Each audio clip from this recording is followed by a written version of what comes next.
खबर भारत में आपका स्वागत करती हूँ।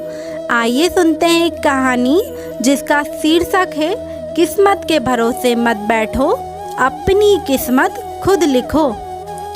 एक बेहद ही गरीब परिवार का बच्चा जिसे पढ़ने का बहुत शौक था, लेकिन परिवार की आर्थिक स्थिति इतनी खराब थी कि उसे 2 वक्त की रोटी के लिए भी खुद ही कड़ी मेहनत करनी पड़ती थी। लेकिन उस बच्चे में खुददारी बहुत थी। वो अपनी स्कूल की फीस, किताबें, सब कुछ अपनी ही कमाई से भरता था, चाहे उसके लिए उसे एक रात खाली पेट ही क्यों ना सोना पड़े। कोई ना कोई काम करके वो अपनी फीस और किताबों के लिए पैसे इकट्ठे किया करता था।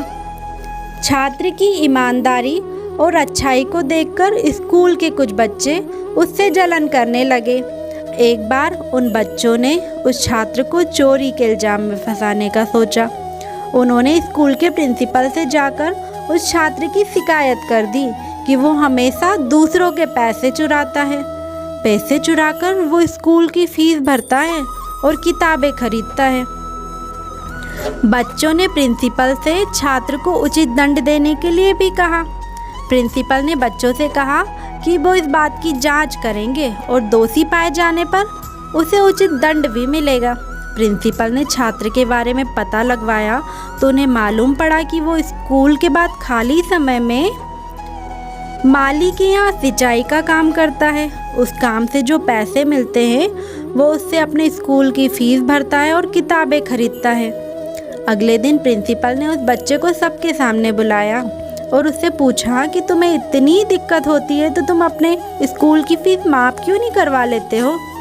छात्र ने उत्तर दिया कि अगर मैं अपनी सहायता खुद कर सकता हूँ तो मैं खुद को बेबस क्यों समझूँ और फीस क्यों माफ़ करवाऊँ। आखिर दूसरे बच्चों के माता पिता भी तो मेहनत करके ही कमाते हैं ना, तो मैं भी मेहनत करके ही अपनी फीस जमा करता हूँ, इसमें क्या गलत है।